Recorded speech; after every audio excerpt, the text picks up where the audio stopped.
And on that note, I'm going to talk about a particular program developed right here in Canada called Stop Now and Plan that really focuses on integrating a lot of skill building and counseling to allow persons to deal with things in their environment that frustrate them. The Stop Now and Plan program was developed in Ontario by Lena Ajameri, and it's used throughout the world. Curiously, it's only used, I think, in like 1 or 2 school districts in British Columbia. One of them is in Coquitlam, I know for sure. But like in Ontario, it's in like 60 different school systems. It's a 12-week program and takes groups of children, about 7 children, because again, we know that young persons benefit from being in a group of their peers, where they meet for about 90 minutes with a trained facilitator to work on social skills, skill building, bringing the parents into the program as well, so they can go through home practice exercises, role playing between the peers or role playing between the child and their parent.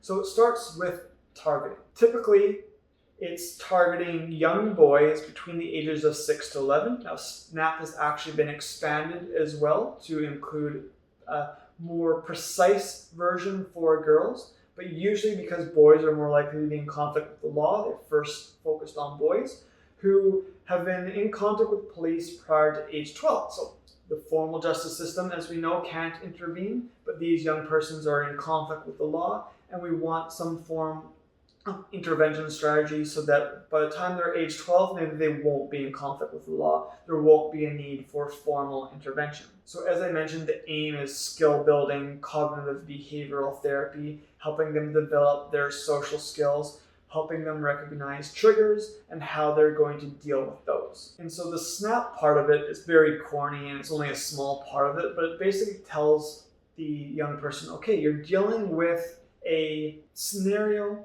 that makes you particularly frustrated. So I want you to snap your fingers. Hey, let's go! Snap your fingers, but do you still? You can do it all by yourself. And begin to practice those cognitive behavioral therapy techniques.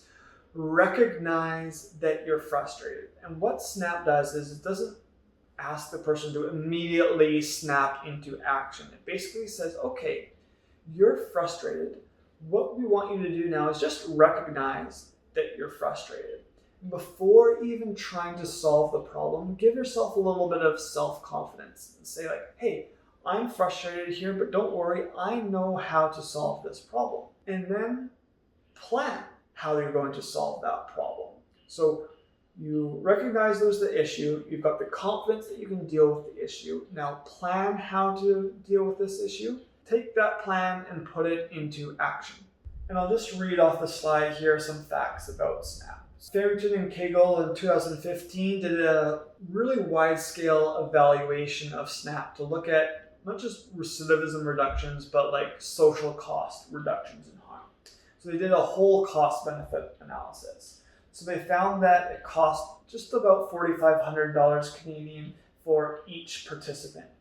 And by participating in SNAP, we saw a reduction in recidivism by about 18 to 33%, depending on where the program took place. Basically, it reduced like 1 to 2 convictions per boy between the ages of 12 to 20. So the boys were engaging in the program around age 6 to 11, but then they were followed up over time. So that was the real key part. Did the program actually work? And overall, the program saved anywhere between $15,000 and $27,000.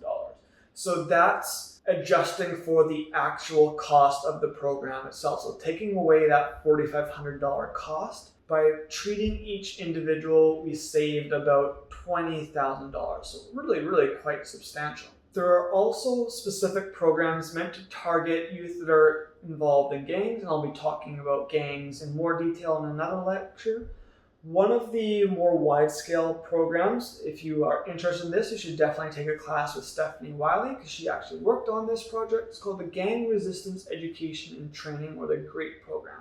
It's a 13-week school-based program that talks about the dangers of gang involvement, and it provides things like cognitive behavioral therapy, development of social skills, refusal skills, so like how to say no to when an individual presents you with opportunities to deal drugs, and how to deal with conflict resolution. So this program's been successful. Another one is what's called ART, or Aggression Replacement Training. It's focusing more specifically on moral reasoning and anger control. We see this actually a lot in BC with what's called Violence Offender Treatment Programming. Another program is called Cure Violence, trying to interrupt violence, especially that's on the streets and in communities, by focusing almost more on like macro level, like street beefs that are not just between individuals, but between gangs or neighborhoods. I'll end today by talking a little bit about what's wrong with British Columbia.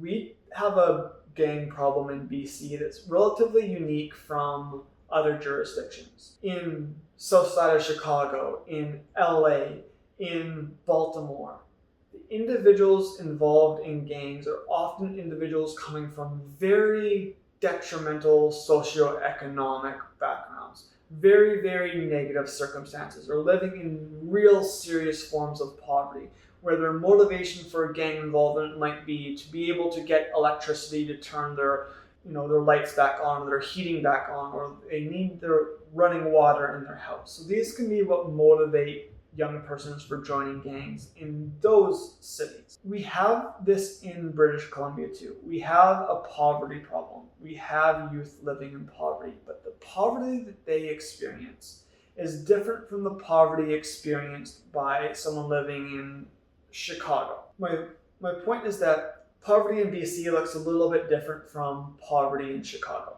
It's more serious in places like Chicago. The other kind of important thing to keep in mind is we do have individuals in poverty in BC that join gangs, but we also have in BC a lot of individuals who are maybe more middle, even upper class, who join gangs. And so the reason why they join gangs might be unique from our sort of like traditional understanding of gangs. We have a problem in BC of policymakers and politicians being unwilling to fund research to figure out what works. So we have a lot of earnest, hardworking members of the community that want to help deal with gang problems. In Surrey, we have the Yo Bro, Yo Girl program. We have the RAP program. And they've received funding to implement these programs, which is great. But what we're missing is a large-scale research project to identify whether these programs actually work. We honestly have no idea in BC whether the programs that we're doing actually prevent gang involvement or prevent gang violence or prevent violence more generally, because there's a lack of willingness to actually evaluate these programs.